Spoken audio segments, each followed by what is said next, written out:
Is it possible that a world tour celebrated as the return of a legend actually conceals the boldest question no one has dared to voice aloud until now?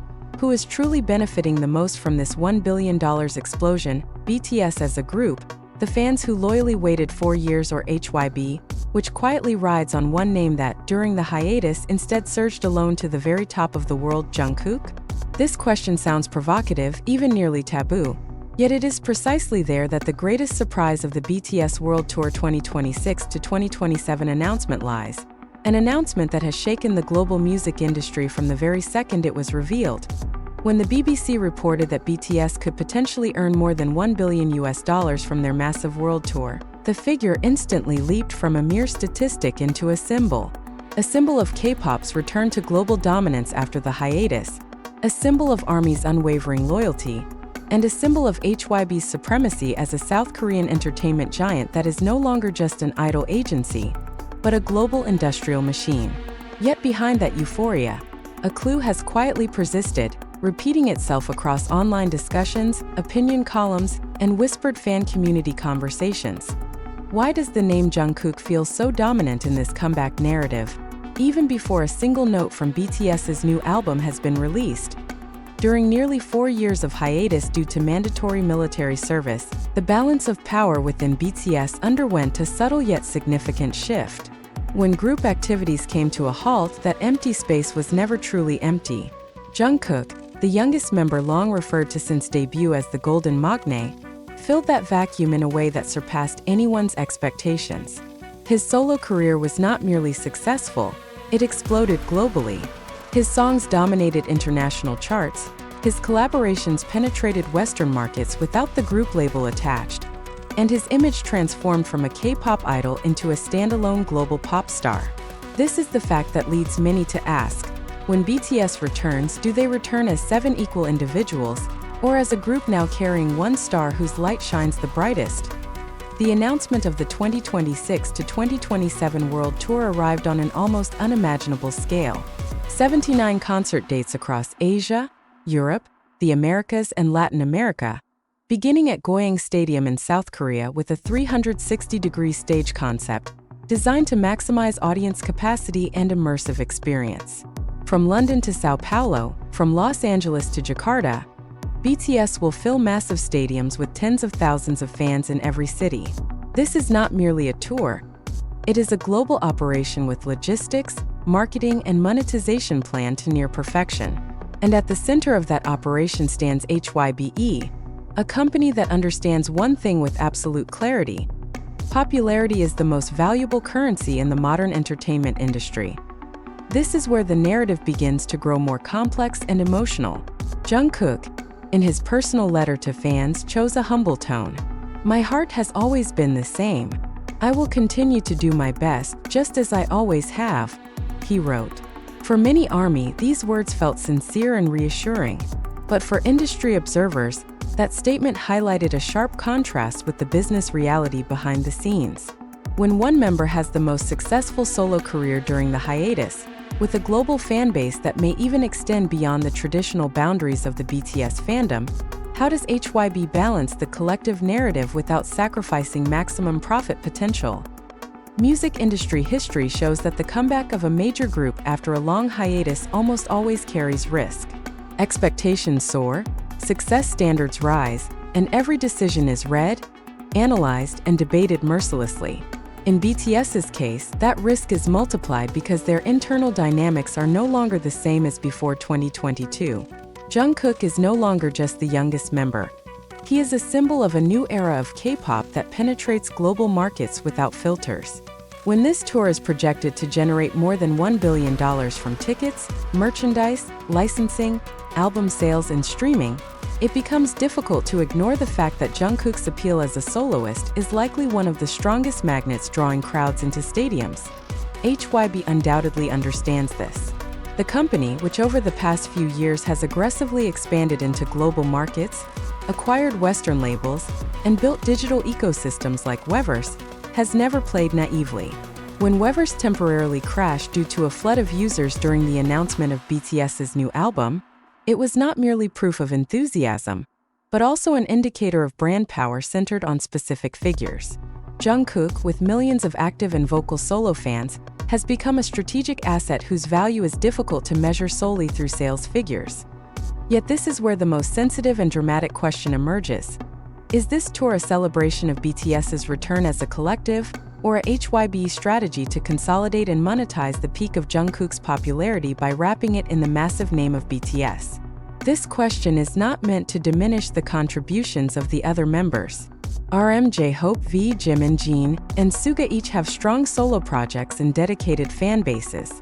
RM himself stated that each member's solo projects would bring new energy to BTS's music, an optimistic and visionary statement. But new energy also means new dynamics of power and public attention. V, with his optimistic tone, said that 2026 would be a year full of better memories. This statement touched the emotions of fans who have waited a long time, yet it also feels like a grand promise that must be fulfilled under the world spotlight. When tickets go on sale on January 22nd and are predicted to spark brutal competition like Taylor Swift's or Oasis's tours, one thing becomes clear. This tour is not only about music, but about who becomes the emotional and financial center of gravity for the entire phenomenon. Looking back, BTS's 2019 tour set records with revenues of around $246 million, a phenomenal figure for K-pop at the time. Now, with projections exceeding 4 times that amount, the question is no longer whether BTS is still relevant, but how that relevance is shaped and directed. Jungkook, who during the hiatus proved that he could stand alone at the pinnacle of the industry, now returns to a group structure that is also a massive business machine. Is this a fair symbiosis, or the starting point of narrative tension between individual identity and corporate interests? This story ends not with an answer, but with a deepening unease. $1 billion shines brightly, dazzling, and seductive, but behind that shine lies a long shadow over how popularity is managed, who benefits the most, and whether BTS's return is truly about 7 people walking together, or about one star whose light has now grown too large to ignore. That question hangs in the air, waiting for the next chapter to unravel it further. How individual popularity works like gravity, pulling everything toward its center, and how HYBE appears to understand that unwritten law very well. At this point, the name Jungkook is no longer merely mentioned, but begins to feel like an axis that quietly moves many things, both those visible on the surface and those hidden behind the scenes of the industry.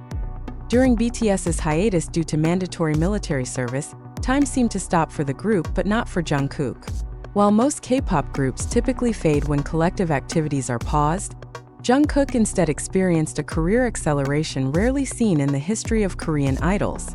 His songs were not only commercially successful, but also managed to break through the psychological barriers of global listeners who had previously still viewed K-pop as a niche genre. Jungkook was no longer introduced as a BTS member, but as a global pop artist with an identity of his own.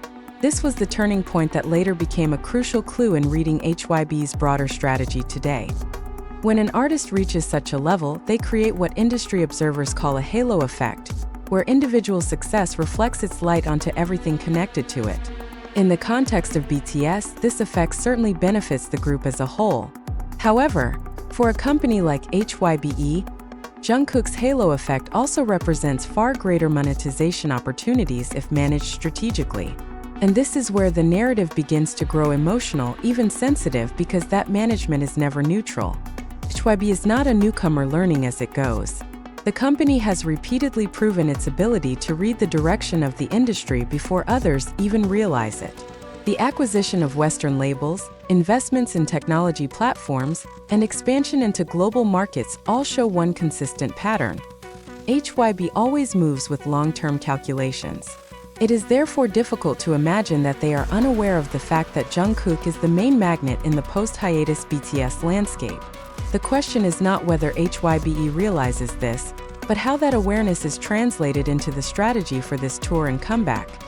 The 2026 to 2027 World Tour is designed not merely to be big, but almost monumental.